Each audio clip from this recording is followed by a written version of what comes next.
আমি জানি না কি হবে। কেমন রেসপন্স পাচ্ছ? জানি না আমি প্রথমবার আজকে অশোকনগর ফুড ফেস্টিভ্যালেই প্রথমবার।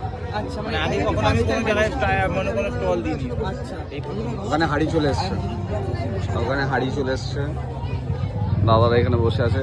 অ্যাকচুয়ালি আমি একটু আগের থেকে বুঝতে পারছিলাম যে আমরা কি মানে বিরিয়ানি দোকান দিতে এসেছি না আড্ডা মারতে এসেছি। যেরকম আমরা তেগুড়িয়াতে ছিলাম, বাহারে ছিলাম, সেরকমই এখানে বসে বসে সবাই আড্ডাই মারছি।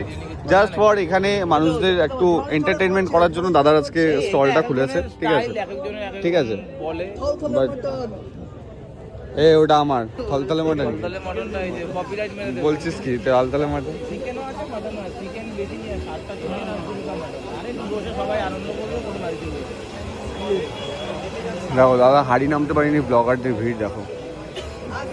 আমি তো ভাই ল্যাপটপ, আমি এখানে বসে বসে শ্যুট করবো, যেটুকু আসবে সেটুকুই তোমাদের দেখাবো, এর থেকে বেশি দেখাতে পারবো না।